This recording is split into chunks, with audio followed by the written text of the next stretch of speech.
Butterfly করুন রোজ যখন খুশি। এটা পেট ভরা কি খালি পেটে এটা কোনো ব্যাপার না, 150 বার করবেন রেগুলার।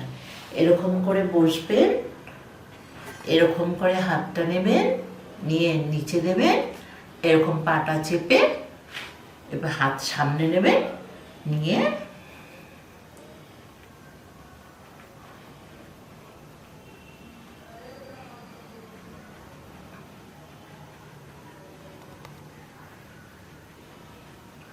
আর যদি কারোর পায়ে ব্যথা থাকে, একসাথে যদি আপনারা পা এরকম না করতে পারেন, তাহলে আপনারা একটা পা এরকম সোজা করে আর একটা পা এরকম ধরে ধরে করতে পারেন। অভ্যেস করবেন এরকম করতে করতে, তখন দেখবেন আপনারা দুটো পাও করতে পারছেন। আবার এটা করে আবার এরকম পা এরকম করেও করতে পারেন, যদি এরকম করে না ধরে করতে পারেন। আস্তে আস্তে একটা একটা করে করবেন, দেখবেন তখন আপনারা দুটো করেও একসাথে করে জোড়া করে করতে পারবেন। এরপরে আরো দেখাবো পায়ের ব্যায়াম।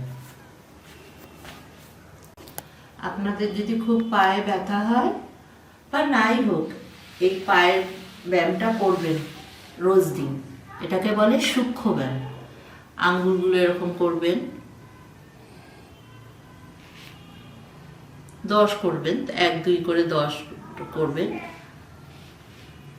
এরকম 10, আবার এরকম উল্টিয়ে আবার 10।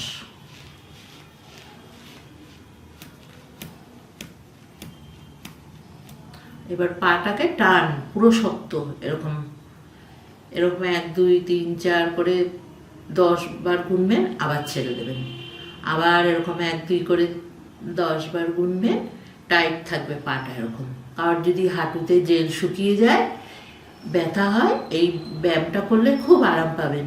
রোজ দিন করবেন। আপনি চেয়ারে বসুন, চাই নিচে বসে করুন বা বিছনায় শুয়ে করুন, করবেন। আবার এরকম 1 2 3 করে 10 অবধি গুনে আবার এরকম ছাড়বেন। যতবার পারবেন আপনি দেখবেন ধীরে ধীরে খুব আরাম পাবেন। এই পায়ের ব্যায়ামটা অবশ্যই করবেন। এটাও খালি পেটে করলে কোনো অসুবিধা নেই, যখন খুশি করতে পারবেন।